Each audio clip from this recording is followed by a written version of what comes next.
ಇಲ್ಲಿ ನೋಡಿ ನಮ್ಮ ಕೆಲವೊಂದು ಇಲ್ಲಿ ನಿಮ್ಗೆ ಕಾಣುವಂತಹ ಪ್ರಾಡಕ್ಟ್ ದಾಲ್ಚೀನಿ ಇದೆ, ಜಿನ್ಸಿಂಗ್ ಇದೆ, ಏಲಕ್ಕಿ ಇದೆ, ಅಶ್ವಗಂಧ ಇದೆ, ಮತ್ತೆ ಕೆಲವೊಂದು ಇಂಗ್ರೀಡಿಯೆಂಟ್ಸ್ ಗಳು ಇದೆ. ಯಾವ ರೀತಿ ಕೆಲಸ ಮಾಡುತ್ತೆ ಅಂತ, ಮೈಕೋಕಾರ್ಡಿಯಾ ಏನ್ ನಾನು ಹಾಗೆ ಹೇಳಿದೆ, ನಮ್ಮ ಬಾಡಿಯಲ್ಲಿ ಎನರ್ಜಿಯನ್ನು ಬೂಸ್ಟರ್ ಮಾಡುವಂತಹ ಒಂದು ಇದು ಅಂಗ ಅಂತ ಹೇಳ್ಬೋದು, ಅಥವಾ ಒಂದು ಹಾರ್ಮೋನ್ಸ್ ಅಂತ ಹೇಳ್ಬೋದು. ಅದರ ಮೇಲೆ ಇದು ಬಹಳಷ್ಟು ಕೆಲಸ ಮಾಡುತ್ತೆ. ಸೊ ಹಾಗಾದ್ರೆ ಏನ್ ಮಾಡುತ್ತೆ, ಈಗ ನೀವು ಮೋರ್ ಪವರ್ ಅನ್ನು ಕನ್ಸ್ಯೂಮ್ ಮಾಡಿದಾಗ ನಮ್ಮ ಬಾಡಿ ಫುಲ್ ಎನರ್ಜೆಟಿಕ್ ಆಗಿರುತ್ತೆ. ಬಿಕಾಸ್ ಇದ್ರಲ್ಲಿರುವಂತಹ ಈ ಎಲ್ಲಾ ಇಂಗ್ರೀಡಿಯೆಂಟ್ಸ್ ಗಳು ಏನ್ ಮಾಡುತ್ತೆ, ನಮ್ಗೆ ಎನರ್ಜಿ ಬೂಸ್ಟಿಂಗ್ ಮಾಡಿ ಕೊಡುತ್ತೆ.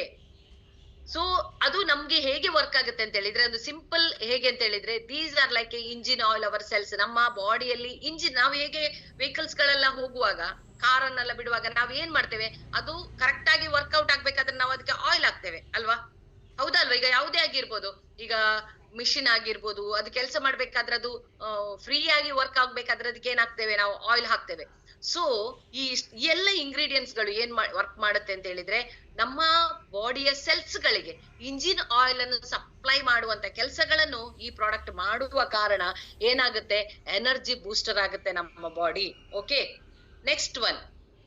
ಸೊ ಈಗ ನಮ್ಮಲ್ಲಿರುವ ನೆಕ್ಸ್ಟ್ ಪ್ರಾಡಕ್ಟ್ ಅಲ್ಲಿ ಕಾಣ್ತಾ ಇರ್ಬೋದು, ಅದರದ್ದು ಸಹ ನೀವು ಬೇಕಾದ್ರೆ ಇದು ಸ್ಕ್ರೀನ್ ಶಾಟ್ ತೆಗೀರಿ. ಕೆಲವೊಂದು ಗಟ್ ಫ್ರೆಂಡ್ಲಿ ಹರ್ಬ್ಸ್, ಪ್ರೋಬಯೋಟಿಕ್ಸ್ ಆಗಿರ್ಬೋದು. ನಮ್ದು ಆಕ್ಚುಲಿ ನಮ್ಮ ದೇಹ ಪರ್ಫೆಕ್ಟ್ ಆಗಿರ್ಬೇಕಾದ್ರೆ ಮೇಜರ್ ಆಗಿ ನಮ್ಗೆ, ನಾನು ಯಾವಾಗ್ಲೂ ಮೊದ್ಲಿಂದಲೂ ಹೇಳ್ತಿದ್ದೆ, ನಮ್ಮ ಜೀರ್ಣ ಕ್ರಿಯೆ ಚೆನ್ನಾಗಿರ್ಬೇಕು. ಗಟ್ ಫ್ಯಾಕ್ಟ್ರಿ ಅಂತ ಹೇಳಿದ್ರೆ ಪ್ರತಿಯೊಂದು ಸಹ ಅಲ್ಲಿಂದ ರೋಗ ಸ್ಟಾರ್ಟ್ ಆಗುದು, ಅಲ್ಲಿಂದ ರೋಗ ನಿವಾರಣೆ ಆಗುದು ಅಲ್ಲಿಂದ, ಬಿಕಾಸ್ ಅದೊಂದು ಫ್ಯಾಕ್ಟ್ರಿ. ಸೊ ಇದೇನ್ ಮಾಡುತ್ತೆ, ಗಟ್ ಫ್ಯಾಕ್ಟ್ರಿಯಲ್ಲಿ ಬಹಳಷ್ಟು ಕೆಲಸ ಮಾಡುತ್ತೆ. ಪೋಷಕಾಂಶಗಳನ್ನು ಹೀರಿಕೊಳ್ಳುವ ಕೆಲಸಕ್ಕೆ ಸಹಾಯ ಮಾಡುತ್ತೆ. ನಮ್ಮ ದೇಹದ ಸೆಲ್ಗಳ ಮೇಲೆ ಆಕ್ಟಿವ್ ಆಗಿ ವರ್ಕ್ ಆಗುವಂತ ಕೆಲಸ ಮಾಡುತ್ತೆ. ಸೊ ಇದ್ರಲ್ಲಿ ಯಾವ್ದೆಲ್ಲ ಇದೆ ನೋಡಿ, ನಿಮ್ಗೆ ಅಲ್ಲಿ ಕಾಣ್ಬೋದು. ಆಮ್ಲ ಇದೆ, ಮೆಂತೆ ಕಾಣ್ತಾ ಇರ್ಬೋದು, ಕರ್ಕುಮಿನ್ ಕಾಣ್ತಾ ಇರ್ಬೋದು, C3 ಅಂದ್ರೆ ಇದೆಲ್ಲ ಎಕ್ಸ್ಟ್ರಾಕ್ಟ್ ಮಾಡಿರುವಂತ ಪ್ರಾಡಕ್ಟ್ಗಳು. ವಿಬಾರೆ ಮೋರ್ ಪವರ್ ಅಲ್ಲಿ ಮೋರ್ ದೆನ್ 38 ಇಂಗ್ರೀಡಿಯೆಂಟ್ಸ್ ಅಲ್ಲಿ ಆಲ್ಮೋಸ್ಟ್ 8 ಇಂಗ್ರೀಡಿಯೆಂಟ್ಸ್ ಗಳನ್ನು ಏನ್ ಮಾಡಿದ್ದಾರೆ ಅವರು, ಇಂಗ್ರೀಡಿಯೆಂಟ್ಸ್ ಗಳು 100% ಎಕ್ಸ್ಟ್ರಾಕ್ಟ್ ಆಗಿರುವಂತಹ ಪ್ರಾಡಕ್ಟ್ ಗಳು, ಮತ್ತೆ ಪೇಟೆಂಟ್ ಆಗಿರುವಂತಹ ಪ್ರಾಡಕ್ಟ್ ಗಳು, ಸೆಮಿ ಡೈರೆಕ್ಟ್ ಕಂಪನಿಯಿಂದ ಪೇಟೆಂಟ್ ಆಗಿ ಬರುವಂತಹ ಪ್ರಾಡಕ್ಟ್ ಗಳನ್ನು ಇಲ್ಲಿ ಏನ್ ಮಾಡಿದ್ದಾರೆ, ಅವರು ಯೂಸ್ ಮಾಡಿದ್ದಾರೆ. ಸೊ ಈ ಎಲ್ಲಾ ಪ್ರಾಡಕ್ಟ್ ಗಳು ಏನ್ ಮಾಡುತ್ತೆ, ನಮ್ಮ ಗಟ್ ಹೆಲ್ತ್ ಅಲ್ಲಿ ವರ್ಕ್ ಮಾಡುತ್ತೆ ನೋಡಿ. ಇನ್ನೂ ನಿಮ್ಗೆ ಇದನ್ನು ಸಹ ಸ್ಕ್ರೀನ್ ಶಾಟ್ ತೆಗೀರಿ. ಓಕೆ, ನೆಕ್ಸ್ಟ್ ನಮ್ಮದಲ್ಲಿ ಇರುವಂತಹ ಮಿನರಲ್ಸ್, ನಾನು ಆಗ ನಿಮ್ಗೆ ಫಸ್ಟ್ ಚಾಪ್ಟರ್ ಅಲ್ಲಿ ಹೇಳಿದೆ ಯಾವ್ದೆಲ್ಲ ನಮ್ಮ ಕೋರ್ ಹೆಲ್ತ್ ಪ್ರಾಬ್ಲಮ್ ಗಳು ಏನು ಅಂತ ಹೇಳಿದ್ರೆ, ವಿಟಮಿನ್ ಗಳ ಡೆಫಿಷಿಯನ್ಸಿ, ಅದರ ಜೊತೆಗೆ ಒನ್ ಮೋರ್ ಡೆಫಿಷಿಯನ್ಸಿ ಯಾವುದು, ಮಿನರಲ್ಸ್. ನಮ್ಗೆ ಮಿನರಲ್ಸ್ ಇರೋದು ಇನ್ನೊಂದು ಡೆಫಿಷಿಯನ್ಸಿ. ಮಿನರಲ್ಸ್ ಪ್ರಾಪರ್ ಆಗಿ ಸಿಕ್ಕದೇ ಇದ್ರೆ ಏನಾಗ್ಬೋದು, ಮೆಗ್ನೀಷಿಯಂ ಆಗಿರ್ಬೋದು, ಜಿಂಕ್ ಆಗಿರ್ಬೋದು. ಇದು ಏನ್ ಮಾಡುತ್ತೆ, ನಮ್ಮ ಬಾಡಿಯಲ್ಲಿ ಸ್ಟ್ರೆಸ್ ಲೆವೆಲ್ ಅನ್ನು ಬಹಳಷ್ಟು ಕಮ್ಮಿ ಮಾಡುತ್ತೆ, ಅಥವಾ ಬಾಡಿಯ ಮೇಂಟೈನ್ ಮಾಡಕ್ಕೆ ಕಷ್ಟ ಆಗ್ತಾ ಇದೆ. ಸೊ ನಮ್ಮ ಮೂಡ್ ಆಗಿರ್ಬೋದು, ಯಾಕೆಂತ ಹೇಳಿದ್ರೆ ನಮ್ಮ ಯಾವುದೇ ಕೆಲಸ ಮಾಡ್ಬೇಕಾದ್ರೆ ನಮ್ಮ ಮೂಡ್ ಚೆನ್ನಾಗಿರ್ಬೇಕು, ಕರೆಕ್ಟ್ ಅಲ್ಲ? ಈ ಎಲ್ಲಾ ಇಂಗ್ರೀಡಿಯೆಂಟ್ಸ್ ಗಳು ಇಲ್ಲಿ ನಿಮ್ಗೆ ಕಾಣ್ತಾ ಇರ್ಬೋದು.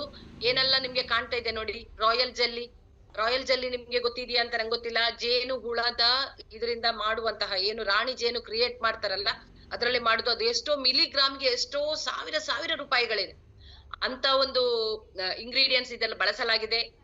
ನೆಕ್ಸ್ಟ್ ಬಾದಾಮ್ ಬಳಸಲಾಗಿದೆ, ಬಕ್ ವೀಟ್ ಎಂಬ ಒಂದು ಇಂಗ್ರೀಡಿಯೆಂಟ್ಸ್ ಬಳಸಲಾಗಿದೆ. ನಂತರ ಕೇಸರ್, ಸ್ಯಾಫ್ರಾನ್ ಏನ್ ಹೇಳ್ತೇವೆ, ಅದು ವೈಜ್ಞಾನಿಕವಾಗಿ ಅಥವಾ ಆಯುರ್ವೇದ ಫಾರ್ಮುಲಾದಲ್ಲಿ ಅದು ಮಾನಸಿಕ ಮತ್ತೆ ಸ್ಕಿನ್, ತ್ವಚೆಗೆ ಬಳಸುವಂತಹ ಒಂದು ಇಂಗ್ರೀಡಿಯೆಂಟ್ಸ್ ಹೇಳ್ಬೋದು. ಅದರಲ್ಲಿ ಹೈಯೆಸ್ಟ್ ಕ್ಯಾಲೋಜಿನ್ ಇರುವ ಕಾರಣ ಸ್ಕಿನ್ನಿಗೆ ಸಹ ಬಹಳಷ್ಟು ಉಪಯೋಗ ಆಗುತ್ತೆ. ಇದು ಏನ್ ಮಾಡುತ್ತೆ, ಇಷ್ಟು ತಯಾರು ಮಾಡಿದೆ. ಇದರದೆಲ್ಲ ಎಕ್ಸ್ಟ್ರಾಕ್ಟ್ ಗಳನ್ನು ತಯಾರು ಮಾಡಿರುವಂತದ್ದು ನಮ್ಮ ಹಿಬಾರೆ ಮೋರ್ ಪವರ್. ಇದು ಏನ್ ಮಾಡುತ್ತೆ, ಮಿನರಲ್ಸ್ ಅಲ್ಲಿ ನಮ್ಮ ದೇಹದಲ್ಲಿ ಬಹಳಷ್ಟು ಕೆಲಸವನ್ನು ಮಾಡುತ್ತೆ. ಓಕೆ, ನೆಕ್ಸ್ಟ್ ನೋಡುವ. ಹಾಗಾದ್ರೆ ಶಾಗಂಧ ನೋಡಿ, ನಿಮ್ಗೆ ಗೊತ್ತಿದೆ 100% ಶಾಗಂಧ ನಮ್ಮ ಎಲ್ಲಾ ಸ್ಟ್ರೆಸ್ ಲೆವೆಲ್ ಅಲ್ಲಿ ನಮ್ಗೆ ಸಪೋರ್ಟ್ ಮಾಡುತ್ತೆ ಅಲ್ವಾ? More power one more the top product ಅಂತ ಹೇಳ್ಬೋದು. ಮತ್ತೆ ಅದು ಅಲ್ಲದೆ ಶಾಗಂಧ ಅಂತ ಹೇಳಿದ್ರೆ ಅದು ಯಾವುದು ಪೇಟೆಂಟ್ ಆಗಿರುವಂತಹ ಪ್ರಾಡಕ್ಟ್. ಅದು ನಮ್ಮ ದೇಹದ ಸಮತೋಲನತೆಯನ್ನು ಕಾಪಾಡೋದ್ರಲ್ಲಿ ಸಹಾಯ ಮಾಡುತ್ತೆ. ದೇಹಕ್ಕೆ ಪ್ರತಿಯೊಂದು ದೇಹದ ಸ್ಟ್ರೆಸ್ ಆಗಿರ್ಬೋದು, ಹಾರ್ಮೋನ್ಸ್ ಗಳ ಸಿಸ್ಟಮ್ಗೆ ಆಗಿರ್ಬೋದು, ಇದು ಕೆಲಸ ಮಾಡುತ್ತೆ. ಅದೇ ರೀತಿ ಶಂಖಪುಷ್ಟಿ ಇದು ಇದ್ರಲ್ಲಿದೆ, ಅದರದ್ದು ಎಕ್ಸ್ಟ್ರಾಕ್ಟ್ ಇದ್ರಲ್ಲಿದೆ. ಸೊ ಇದೆಲ್ಲ ನೋಡುವಾಗ ಮೇಜರ್ ಆಗಿ ನಮ್ಮ ಸಮತೋಲನೆಗೆ ಬೆಂಬಲವನ್ನು ನೀಡುತ್ತೆ. ನೋಡಿ ಕೆಲವರಿಗೆ ವರ್ಟಿಕಲ್ ಪ್ರಾಬ್ಲಮ್ ಇರುವವರಿಗೆಲ್ಲ ಬಾಡಿಯಲ್ಲಿ ಸಮತೋಲ ಅಂತ ಇರುವುದಿಲ್ಲ. ನಿಮ್ಗೆ ಗೊತ್ತಿರಬಹುದು, ನೀವು ನೋಡಿರ್ಬೋದು. ಅವರಿಗೆ ಅವರ ಬಾಡಿಯಲ್ಲೇ ಏನಿರುತ್ತೆ ಇಂಬ್ಯಾಲೆನ್ಸ್ ಅನ್ನು ನೀವು ಕಾಣ್ತಾ ಇರಬಹುದು. ಅಂತವರಿಗೆ one of the best ingredients ಅಂತ ಹೇಳ್ಬೋದು. ಯಾಕೆಂತ ಹೇಳಿದ್ರೆ ಇದು ಅದರ ಮೇಲೆ ನೇರ ಪರಿಣಾಮ ಬೀಳುತ್ತೆ. ನೋಡಿ ಇನ್ನು ಕೆಲವು ಪ್ರಾಡಕ್ಟ್ಗಳು ಆಲ್ರೆಡಿ 38 ಪ್ರಾಡಕ್ಟ್ಗಳಿದೆ.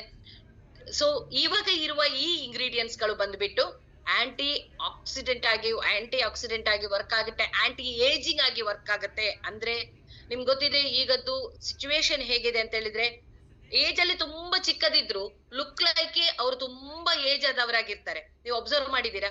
ಅವರಿಗೆ ಗ್ರೇ ಹೇರ್ ಬರುವಂತಾಗಿರ್ಬೋದು, ಅಥವಾ ಏಜ್ ಆಗುವ ಮೊದಲೇ ಅವರು ಪಿಬಟಿಗೆ ಬರುವಂತಾಗಿರ್ಬೋದು. ಅಂದ್ರೆ ಯಾವುದೇ ಏಜ್ ಅಲ್ಲಿ ಆಗುವ ಕೆಲಸ ಏಜ್ ಗಿಂತ ಅಡ್ವಾನ್ಸ್ ಆಗುವ ಕೆಲಸಗಳನ್ನು ಈಗ ಆಗ್ತಾ ಇದೆ. ದಟ್ ಈಸ್ ಆಲ್ಸೋ ಯಾಕೆ ಆಗ್ತಾ ಇದೆ ಅಂತ ಹೇಳಿದ್ರೆ, ಬಿಕಾಸ್ ಆಫ್ ಅವರ್ ಪ್ರಾಪರ್ ಸೆಲ್ಗಳ ಮೇಲೆ ನ್ಯೂಟ್ರಿಷನ್ ವರ್ಕ್ ಆಗದೆ ಇರುವುದೇ ಇದಕ್ಕೆ ಕಾರಣ. ಸೊ ಹಾಗೆ ಏನಾಗ್ತಾ ಇದೆ ಅಂದ್ರೆ ಇದ್ರಲ್ಲಿ ಇರುವಂತದ್ದು ಇಂಗ್ರೀಡಿಯೆಂಟ್ಸ್ ಗಳ ಮೇಲೆ ಒಂಚೂರು ಕಣ್ಣು ಹಾಯಿಸಿ ನೀವು. ಯಾಕೆಂದ್ರೆ ಖಜೂರ್ ಇದೆ ಅಲ್ಲಿ, ಆಮ್ಲ ಇದೆ, ಕೇಸರ್ ಇದೆ, ಏಲಕ್ಕಿ ಇದೆ, ಜಿನ್ಸಿಂಗ್ ರೂಟ್ ಇದೆ, ಅಶ್ವಗಂಧ ಇದೆ, ಬೀಜ್ ಬ್ಯಾಂಡ್ ಇದೆ, ಬಾದಾಮ್ ಇದೆ, ಶುಂಠಿ ಇದೆ. ಇತರ ಹರ್ಬಲ್ ಗಳು ಸಹ ಅಲ್ಲಿ ನಿಮ್ಗೆ ಕಾಣ್ತಾ ಇರ್ಬೋದು. ಇದರದ್ದು ಸಹ ಒಂದು ಸ್ಕ್ರೀನ್ ಶಾಟ್ ತೆಗ್ದಿಡಿ. ಇದೆಲ್ಲವೂ ಆಂಟಿ ಆಕ್ಸಿಡೆಂಟ್ ಆಗಿ ನಮ್ಮ ದೇಹದಲ್ಲಿ ವರ್ಕೌಟ್ ಆಗುತ್ತೆ. ಓಕೆ, ಹಾಗಾದ್ರೆ ನೆಕ್ಸ್ಟ್ ನಾವು ಹಾಗಾದ್ರೆ ಹಿಬಾರೆ ಮೋರ್ ಪವರ್ ಯಾಕೆ ಸೈಂಟಿಫಿಕಲಿ ಸುಪೀರಿಯರ್, ಒನ್ ಮೋರ್ ನಾನ್ ನಿಮ್ಗೆ ಹೇಳ್ತಾ ಇದ್ದೇನೆ. ಯಾಕಂದ್ರೆ ಇದು ಯಾವ ರೀತಿ ವರ್ಕ್ ಆಗುತ್ತೆ ಅಂತ ಹೇಳಿದ್ರೆ, ಮೆಕಾನಿಸಮ್ ಆಕ್ಷನ್ ಹೇಳ್ತಾರೆ. ಅಂದ್ರೆ ಮೋರ್ ಪವರ್ ಯಾವ ರೀತಿ ಕೆಲಸ ಮಾಡುತ್ತೆ ಅಂತ ಹೇಳಿದ್ರೆ, ಮೋರ್ ಪವರ್ ನಲ್ಲಿ ಇರುವಂತಹ ಇಂಗ್ರೀಡಿಯೆಂಟ್ಸ್ ಗಳು ದೇಹದ ಸಾಮಾನ್ಯ ಕಾರ್ಯಪ್ರವೃತ್ತಿಗೆ ಎಲ್ಲ ಕೆಲಸ ಮಾಡಿಕೊಡುತ್ತೆ. ಇನ್ಕ್ರೀಸ್ ATP ಅಂದ್ರೆ ಎನರ್ಜಿ, ಸೆಲ್ ಎನರ್ಜಿ ಅನ್ನು ಇನ್ಕ್ರೀಸ್ ಮಾಡುತ್ತೆ. ನಮ್ಗೆ ಸೆಲ್ ಎನರ್ಜಿ ತುಂಬಾ ಇಂಪಾರ್ಟೆಂಟ್. ನಮ್ಮ ಸೆಲ್ಗಳಲ್ಲಿ ಎನರ್ಜಿ ಇಲ್ಲ ಅಂತ ಹೇಳಿದ್ರೆ ನಮ್ಗೆ ಯಾವುದೇ ಕೆಲಸ ಮಾಡ್ಲಿಕ್ಕೆ ಸಾಧ್ಯ ಇಲ್ಲ.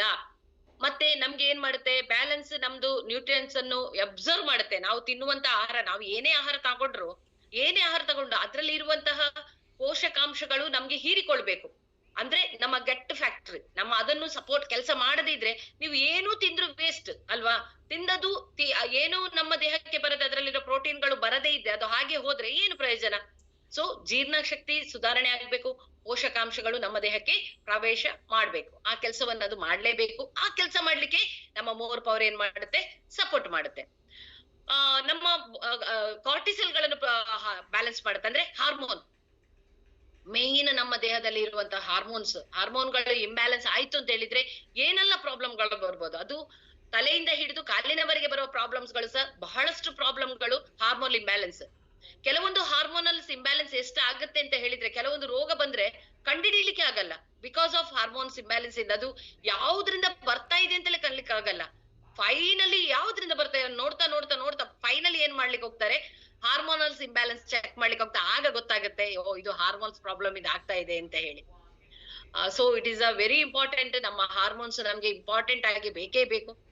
ಅದೇ ರೀತಿ ನಮ್ಮ ಸೆಲ್ ರಿಪೇರ್ ಆಗುವಂತದ್ದು, ನಮ್ಮ ದೇಹದಲ್ಲಿ ಸೆಲ್ ರಿಪೇರ್ಸ್ ಆಗ್ಲೇಬೇಕು, ಡೀಪ್ ಸೆಲ್ ರಿಪೇರಿಂಗ್ ಆಗ್ಲೇಬೇಕು. ಅದು ಯಾವಾಗ ಆಗ್ಬೇಕಾದ್ದು, ನಾವು ಮಲಗಿದಾಗ ನಮ್ಮ ಸೆಲ್ಸ್ ತುಂಬಾ ರಿಕವರಿ ಆಗ್ಬೇಕು. ಕೆಲವರಿಗೆ ಗುಣಮಟ್ಟದ ನಿದ್ರೆ ಇಲ್ಲದೆ ಇರುವುದು, ಇದೇನ್ ಮಾಡುತ್ತೆ, ಆ ನಿದ್ದೆಯ ಸೆಲ್ಗಳಿಗೆ ಸಹ ನಮ್ಮ ಹಾರ್ಮೋನ್ಸ್ ಕೊಡುವ ಕಾರಣ ಅಥವಾ ಅದಕ್ಕೆ ಪ್ರೋಟೀನ್ ಕೊಡುವ ಕಾರಣ ಅದೇನಾಗುತ್ತೆ, ಒಳ್ಳೆ ನಿದ್ದೆ ಬರುವಂತಹ ಕೆಲಸ ಮಾಡುತ್ತೆ. ಅಂದ್ರೆ ಬ್ರೈನಿಗೆ ಸಹ ಅದೇನ್ ಮಾಡುತ್ತೆ, ಸೂಚನೆ ಕೊಡುತ್ತೆ ಒಂದು ಹಾರ್ಮೋನ್ಸ್ ಎಲ್ಲ ಕ್ರಿಯೇಟ್ ಮಾಡ್ಲಿಕ್ಕೆ. ಓಕೆ ಅಲ್ಲ? So next, what makes